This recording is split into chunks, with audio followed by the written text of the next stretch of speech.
On March 24, 2026, OpenAI snapped the connection to its Sora app and API. Barely 6 months after a highly publicized launch, the company entirely exited the consumer short-form video market. Inside the company, the message was clear. CEO Sam Altman distributed a memo to staff stating that the organization was immediately ending what he called side quests to refocus on its core mission. OpenAI executed a calculated business exit, prioritizing enterprise scale over generative capability. Maintaining a foothold in consumer social media required operating at massive financial deficits that no longer aligned with the company's long-term goals. The friction of this market was highlighted by the collapse of a landmark deal with Disney. Originally designed to allow users to generate content with iconic characters, Disney officially withdrew from the $1 billion partnership upon the app's closure. Sora had achieved viral fame, but its position strictly within generative entertainment rapidly became a strategic liability for OpenAI's broader corporate ambitions. Producing high-fidelity AI video requires an astronomical volume of compute power. Every pixel generated taxes the underlying server infrastructure, creating a unit economics problem that scales poorly with mass consumer use. This chart shows the specific financial breaking point for the platform. Sora required an estimated $15 million per day in operating costs, but generated only $2.1 million in total in-app purchases. The underlying GPU token economics made profitability mathematically impossible. Generating a single 10-second video cost the company $1.30, meaning every viral trend on the app actively drained capital. Simultaneously, the product failed to hold its audience. By February 2026, app installs had plummeted by nearly 45%, indicating users treated the software as a temporary novelty rather than a daily utility. Beyond the financial drain, the platform was inundated with poor quality output, commonly referred to as AI slop, and deepfakes that quickly drew intense scrutiny from lawmakers and regulators.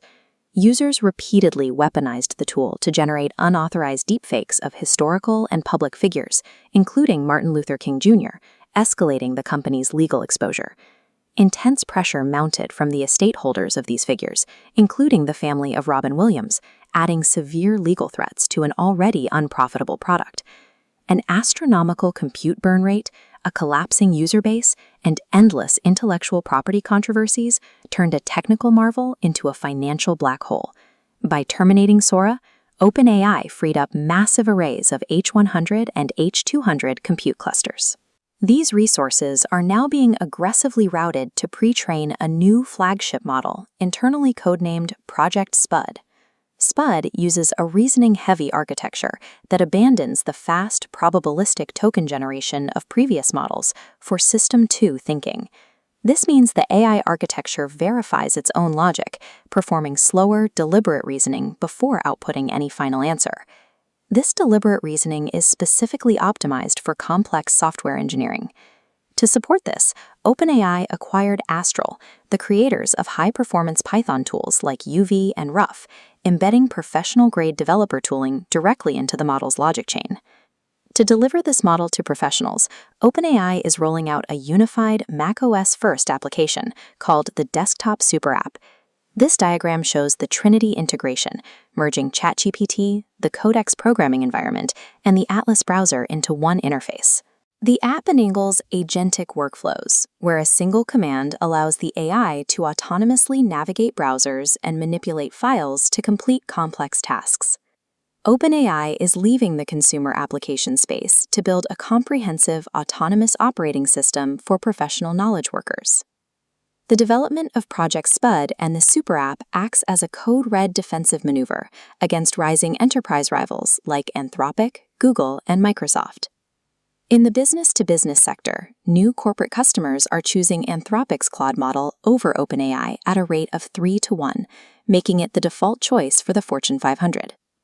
Project SPUT's shift towards System 2 reasoning and reduced hallucinations is a targeted counteroffensive to match Claude's reliability and win back enterprise contracts. Simultaneously, Google is leveraging its massive ecosystem advantage. By embedding its Gemini model directly inside ubiquitous tools like Google Docs and Gmail, Google intercepts users before they ever seek out a standalone AI application. OpenAI is responding by integrating the Atlas browser directly into the desktop super app. This creates an isolated workspace that bypasses Google Chrome entirely, keeping professional users strictly within the OpenAI ecosystem. This aggressive expansion also creates deep friction with Microsoft, OpenAI's largest investor. Microsoft's Copilot relies heavily on OpenAI's technology, but the new desktop super app competes directly for the exact same enterprise user base. This matrix details the 2026 ecosystem war, showing how OpenAI counters Anthropic with compute, Google with Atlas, and Microsoft with independent software. In response, Microsoft is hedging its bets by integrating competing models from Mistral and Meta into Azure. OpenAI is actively seeking independent hardware and chip deals to decouple from Microsoft Azure, positioning itself to become a standalone enterprise infrastructure provider. The researchers who originally built the Sora model were not dismissed. They have been absorbed into a new division called the World Simulation Unit, which is focused entirely on robotics. This pivot addresses a major architectural flaw in video generation, known as the predictive pixel approach. Accurately predicting the next frame of a 2D video does not mean an AI possesses an underlying mathematical understanding of physical laws like gravity or fluid dynamics.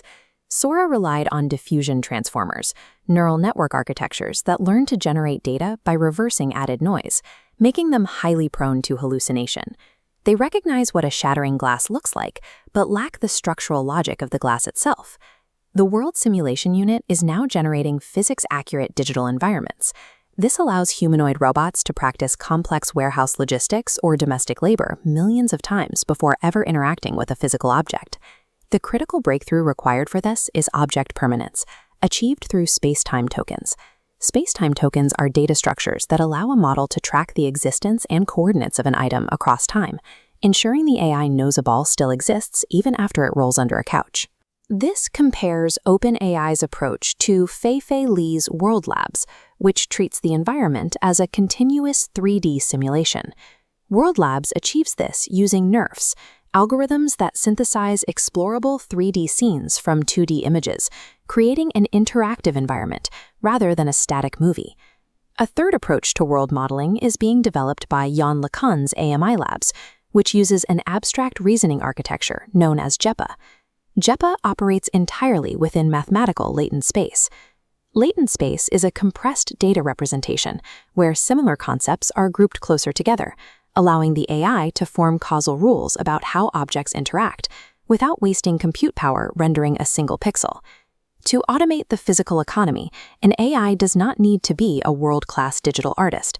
It requires a native mathematical understanding of causality.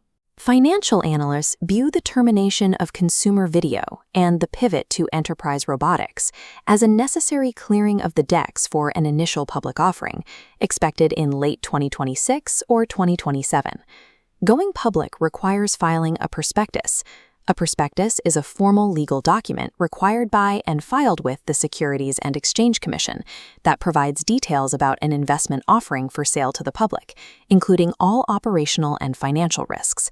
Sora's heavy reliance on copyrighted Hollywood training data made it a massive risk magnet for institutional investors. By exiting the generative video space entirely, OpenAI shields its valuation from a decade of fair use copyright lawsuits and the regulatory fallout tied to deepfake misinformation. It also instantly repairs the company's unit economics. They are replacing a consumer product that burned $1.30 per generation with high-margin, recurring enterprise subscriptions that cost hundreds of dollars per seat. Furthermore, the desktop super app establishes platform lock-in. If professionals use the same interface for coding, web browsing, and writing, the resulting revenue stream becomes highly predictable and deeply entrenched. Shutting down a culturally viral app demonstrated to Wall Street that OpenAI's leadership is willing to prioritize strict financial discipline over social media visibility. This entire strategic restructuring is aimed at a specific financial target, securing a historic $1 trillion valuation at IPO. To command that price, OpenAI must prove it operates as the foundational infrastructure for the modern economy, effectively serving as the AI equivalent of Amazon Web Services. OpenAI has moved past generative entertainment, prioritizing agentic action and physical robotics. Project SPUT and the World Simulation Unit provide the economic infrastructure required to anchor the most anticipated tech IPO in history.